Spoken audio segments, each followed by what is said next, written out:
حضرت صلی اللہ علیہ وآلہ وسلم پر وحی کا ابتدائی دور اچھے سچے پاکیزہ خوابوں سے شروع ہوا۔ آپ صلی اللہ علیہ وآلہ وسلم خواب میں جو کچھ دیکھتے وہ صبح کی روشنی کی طرح صحیح اور سچا ثابت ہوتا۔ پھر من جانب قدرت آپ تنہائی پسند ہو گئے اور آپ صلی اللہ علیہ وآلہ وسلم نے غار حرا میں خلوت نشینی اختیار فرمائی اور کئی دن اور رات وہاں مسلسل عبادت اور یاد الہی اور ذکر و فکر میں مشغول رہتے، جب تک گھر آنے کو دل نہ چاہتا توشہ ہمراہ لیے ہوئے وہاں رہتے۔ توشہ ختم ہونے پر ہی اہلیہ محترمہ حضرت خدیجہ رضی اللہ تعالی عنہا کے پاس تشریف لاتے اور کچھ توشہ ہمراہ لے کر پھر وہاں جا کر خلوت گزیں ہو جاتے۔ یہی طریقہ جاری رہا یہاں تک کہ آپ پر حق منکشف ہو گیا اور آپ غار حرا ہی میں قیام پذیر تھے کہ اچانک حضرت جبرائیل علیہ السلام آپ کے پاس حاضر ہوئے اور کہنے لگے کہ اے محمد صلی اللہ علیہ وآلہ وسلم پڑھو۔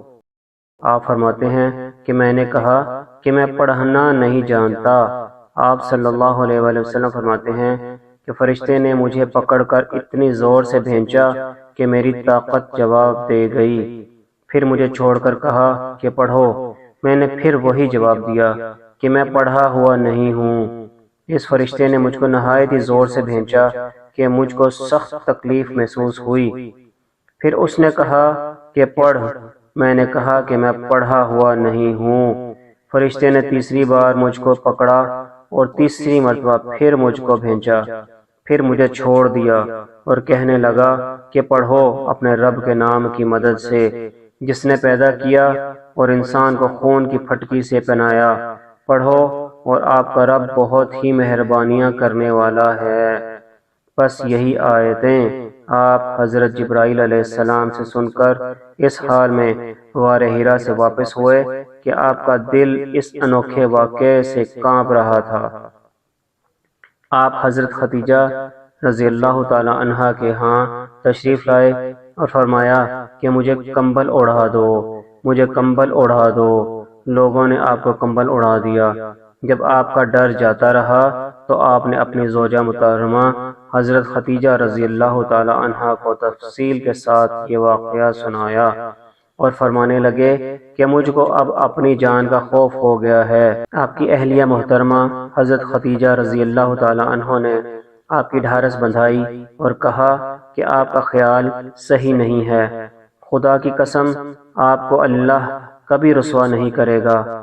آپ تو اخلاق کے فاضلہ کے مالک ہیں، آپ تو کنبہ پرور ہیں، بے کسوں کا بوجھ اٹھانے والے اپنے سر پر رکھ لیتے ہیں، مفلسوں کے لیے آپ کماتے ہیں، مہمان نوازی میں آپ بے مثال ہیں اور مشکل وقت میں آپ امر حق کا ساتھ دیتے ہیں۔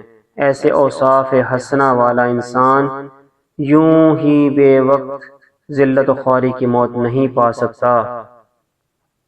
پھر مزید تسلی کے لیے حضرت خدیجہ رضی اللہ تعالی عنہ آپ صلی اللہ علیہ وآلہ وسلم کو ورقہ بن نوفل کے پاس لے گئیں جو ان کے چچا زاد بھائی تھے اور زمانہ جاہلیت میں نصرانی مذہب اختیار کر چکے تھے اور عبرانی زبان کے کاتب تھے، چنانچہ انجیل کو بھی حسب منشاء خداوندی عبرانی زبان میں لکھا کرتے تھے۔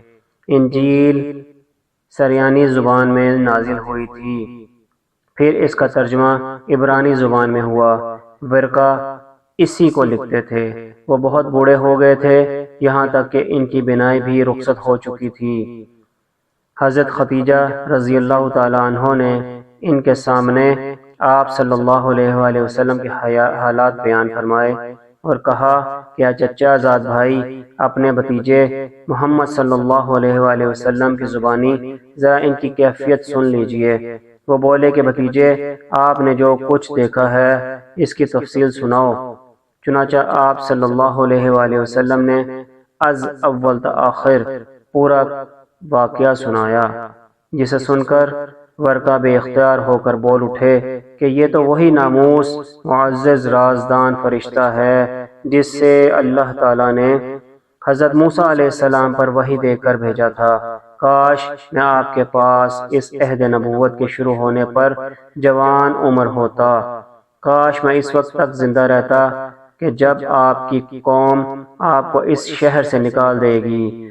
رسول کریم صلی اللہ علیہ وآلہ وسلم نے یہ سن کر تعجب سے پوچھا کہ کیا وہ لوگ مجھ کو نکال دیں گے، حالانکہ میں تو ان میں صادق و امین و مقبول ہوں۔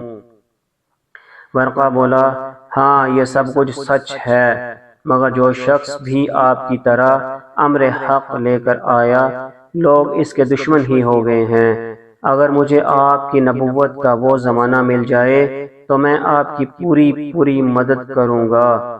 مگر ورقہ کچھ دنوں کے بعد انتقال کر گئے، پھر کچھ عرصہ تک وحی کی آمد موقوف رہی۔ صحیح بخاری حدیث نمبر 3۔